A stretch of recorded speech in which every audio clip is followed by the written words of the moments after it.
The champagne flute stopped halfway to Derek's lips when Commander Mitchell's voice cut through the wedding reception chatter. "Captain Hayes," the SEAL said, his tone carrying that particular military precision that made civilians straighten their spines. "I didn't recognize you out of uniform." My brother-in-law's face went slack. The glass trembled in his hand. "Captain," Derek repeated. His eyes shot to my sister Claire, then back to me. "That's not. She said you were." Let me back up. The invitation arrived 6 weeks before the wedding.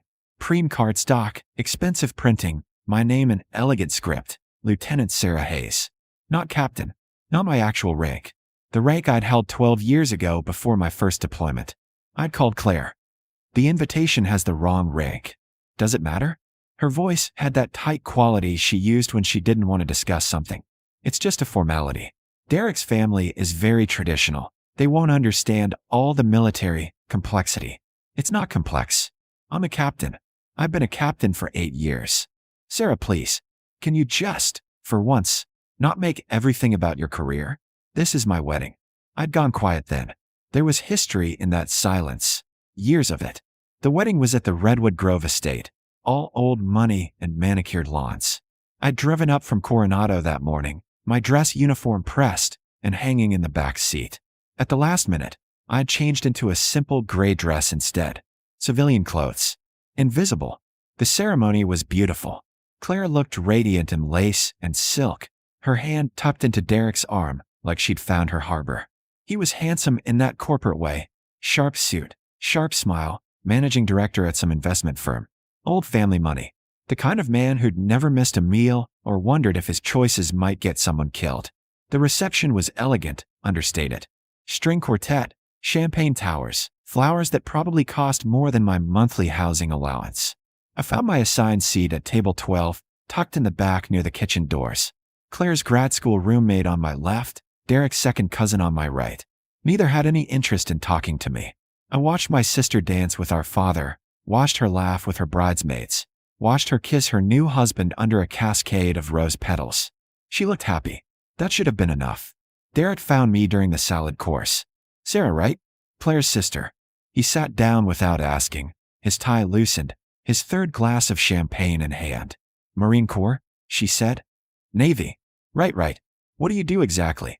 "I'm a naval special warfare officer." His eyes glazed slightly. "So, administrative stuff?" "Something like that." He nodded, already losing interest. Then his gaze snagged on my left hand where it rested on the table. The scar tissue ran from my wrist to my knuckles, raised and discolored, a burn pattern from a flashbang that had detonated wrong during a training exercise in Kandahar. "What happened there?" He gestured with his glass. "Accident. Overseas. Looks pretty bad." He leaned closer, and I could smell the alcohol. "Claire mentioned you had some rough deployments. Tough luck, huh?" "My college buddy did ROTC, came out an officer, smooth sailing the whole way. Never got a scratch. Everyone's experience is different." Sure. Derek laughed. "But man, that's going to make it hard to find a husband, you know? Guys notice that kind of thing. Battle damage." He said it like it was a joke, like we were sharing something. I kept my voice level. "I'm not looking." "Smart. Focus on your career. What's left of it, anyway." He stood, patting my shoulder. "Claire says you're thinking about getting out soon? Probably for the best. Start fresh. Get some office job where you don't have to worry about." He waved vaguely at my hand. "You know." He walked away before I could respond. I watched him rejoin his groomsmen, saw him lean in and whisper something. They glanced back at me. One of them laughed. My phone buzzed. A text from Claire. "Please don't make a scene. Derek's had a lot to drink." I hadn't said a word. The reception continued around me. Toasts, cake cutting, the bouquet toss. I applauded when appropriate, smiled when someone looked my way. Years of operational discipline made it easy to maintain cover. I was planning my exit when I noticed the man in the corner. He was alone, mid-40s, wearing a suit that fit like he was used to uniforms underneath. His posture was too straight, his awareness too sharp. He was scanning the room with the methodical pattern of someone trained to identify threats. Our eyes met across the dance floor. His widened slightly. He started walking toward me, purposeful, direct. People moved out of his way without realizing why. I recognized the phenomenon, command presence, the kind you earned in places most people never heard about.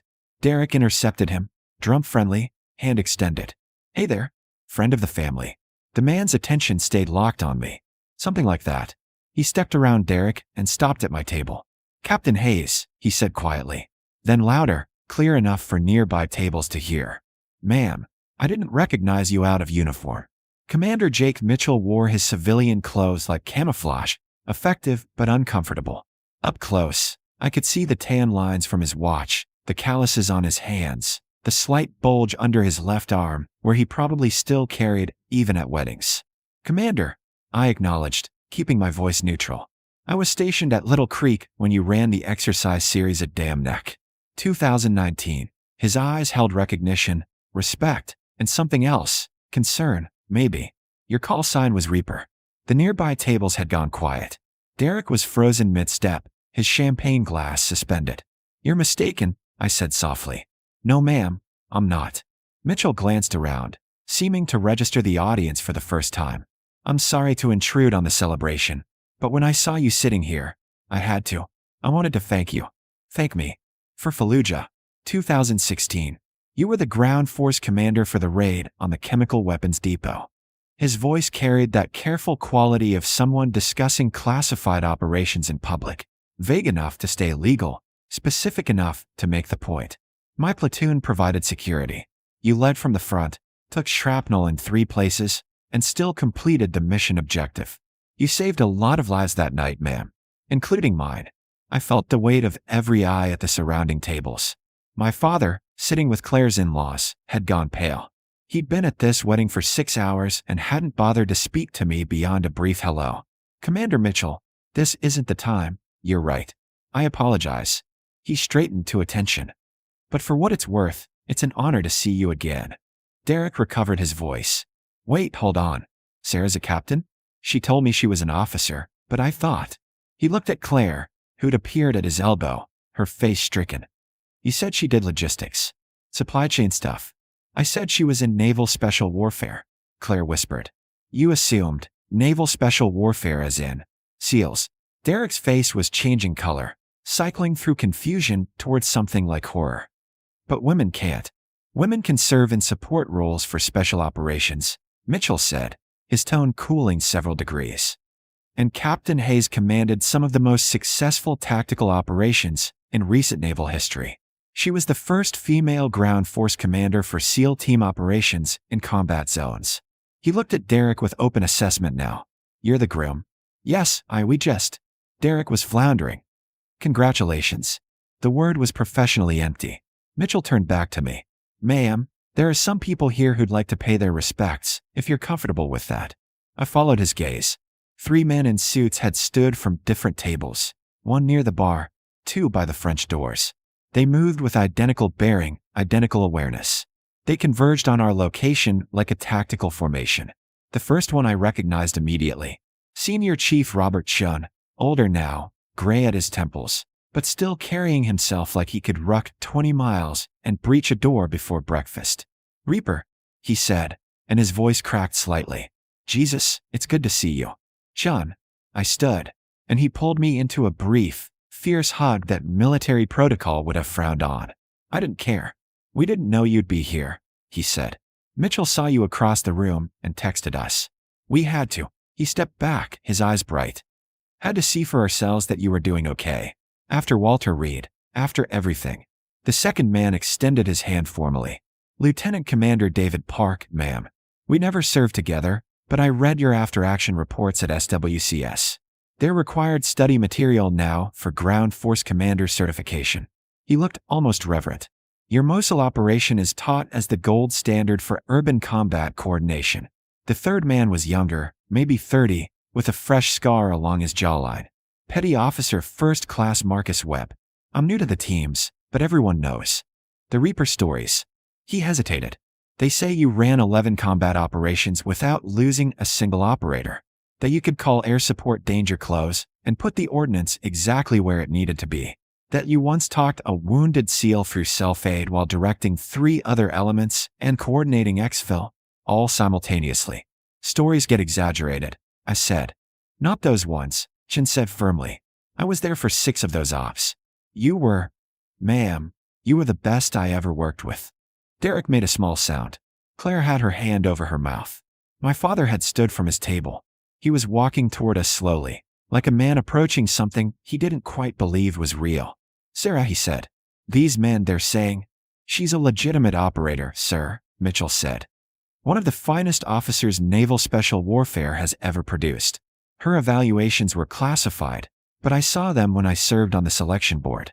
Phrases like once-in-a-generation talent and irreplaceable asset. She holds a Bronze Star with V device, 2 Purple Hearts, and a Navy Cross. Navy Cross. Dad's voice was barely audible. The Navy Cross was the second highest military decoration, below only the Medal of Honor. For actions in Syria, Chen said. She was embedded with a SEAL element when they got ambushed. She took command when the team leader went down, organized the defense, called in fire support, and personally carried 2 wounded operators to the exfil point under direct enemy fire. He looked at me. They wanted to give you the Medal of Honor, but you refused to let them forward the paperwork. It was a team effort, I said quietly. You were shot twice, Chen said. You didn't stop moving until everyone was on the helicopter. The reception had stopped. The DJ had cut the music. Everyone was listening now, 200 guests, silent and staring. Claire's voice broke the silence. Sarah, why didn't you? Why didn't you ever tell me? I looked at my sister, beautiful in her wedding dress, her makeup starting to run, her new husband white-faced beside her. I tried, I said. When I made captain, I called you. You were planning your engagement party and said we'd celebrate later. When I got wounded in Syria, I was in the hospital for 3 months. You visited once, stayed 20 minutes, and spent most of it talking about Derek's promotion. I kept my voice gentle. Facts, not accusations. Every time I came home, you introduced me as your sister who was still in the Navy. Like it was a phase I hadn't grown out of. I didn't know it was. I thought you were exaggerating the importance, because I'm not a doctor like you wanted. Not a lawyer. Not married to someone respectable. I gestured at Derek. Someone who judges people by their scars instead of their service. Derek looked like he might be sick. I didn't, if I'd known. That's the problem, Mitchell said, his voice hard now. You should have known, or at least had enough respect not to mock something you didn't understand. He looked at my scarred hand. That's not battle damage. That's proof she was willing to bleed for something bigger than herself. Sir, I apologize, I was drunk and stupid, and don't apologize to me. I'm not the one you insulted. Derek turned to me, his face desperate. Sarah, I'm so sorry. I'm so incredibly sorry. I had no idea who you were, what you'd done, and that made it acceptable. I asked. You would have been kinder if you'd known I was decorated? If you'd known important people respected me? I shook my head. That's not respect. That's fear of consequences. Shin stepped forward, his voice carrying across the silent room. I want everyone here to understand something. Captain Hayes has spent 15 years in naval special warfare. She's planned and executed operations that saved American lives, Allied lives, civilian lives. She's done things that will stay classified for the next 50 years. She's earned every scar, every rank, every decoration. He looked directly at Derek. And she did it while people like you sat in climate-controlled offices making money and judging others. My father moved closer, his face working. Sarah, I didn't realize. I know, Dad. I was deployed when you wanted me at family events. I was classified when you asked about my work. I was recovering when you needed me to be present. I felt something loosening in my chest. Not anger, just acceptance. You needed me to fit a certain picture, and I didn't. So you stopped looking. I'm so sorry. His voice broke. Your mother would be ashamed of me. Mom understood, I said. She was the only one who asked the right questions, who knew what I couldn't say and loved me anyway. Tears were running down his face now. Is there any way I can make this right? You could start by believing me when I tell you about my life. You could start by being proud of what I've actually accomplished, not what you wish I'd done instead. He nodded, unable to speak. Claire was crying too, her perfect makeup ruined. Sarah, I've been such a terrible sister. I made your service about my inconvenience. I made your sacrifices about my schedule. She looked at Derek, then back at me. I don't know how to fix this. You could start by introducing me correctly, I said. Not as your sister who's still in the Navy. As Captain Sarah Hayes, who served with honor and distinction. Will you forgive me? She whispered. Eventually. But Claire, You married someone who mocked my scars at your wedding reception. That's going to take time to get past. Derek looked like he wanted to dissolve into the floor. I will spend the rest of my life making this up to you. I swear it. Start by respecting people regardless of their rank or status, I said. Start by understanding that worth isn't measured in paychecks and appearances. Mitchell cleared his throat. Ma'am, there's something else you should know. The community's been talking. Warcom is standing up a new training division for integrated special operations. They've been looking for someone to head it, someone with tactical experience, leadership credentials, and the ability to break new ground. He paused. Your name came up. Multiple times. If you're interested, I can make some calls. I stared at him. I thought my career was effectively over. The injuries made you a better instructor. Someone who understands the cost. He smiled slightly. The Reaper isn't done yet, ma'am. Not by a long shot. Around the room, guests were whispering, processing, reassessing everything they'd assumed about the quiet woman in the gray dress. My father approached again, hesitant. Sarah, I'd like to learn about your service. The parts you can tell me. I'd like to. He swallowed hard. I'd like to be your father again, if you'll let me. I looked at him, at the regret in his eyes, the genuine grief. I'd like that too, Dad. Shouldn't touch my shoulder. We're having a team reunion next month. Coronado, you should come. Everyone would love to see you. I'll be there, I said. As the reception slowly resumed, people approached me differently. With respect. With questions. With apologies. Claire stood with Derek, both of them subdued, both of them learning. Later, as I was leaving, Mitchell walked me to my car. For what it's worth, ma'am, I meant what I said. You saved my life in Fallujah.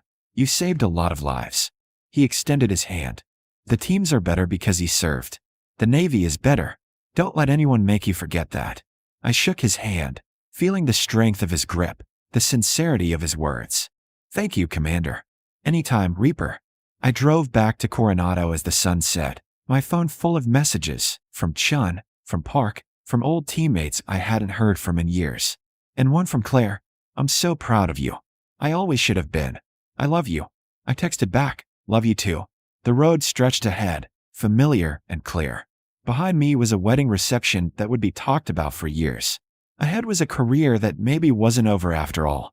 I smiled and drove toward home.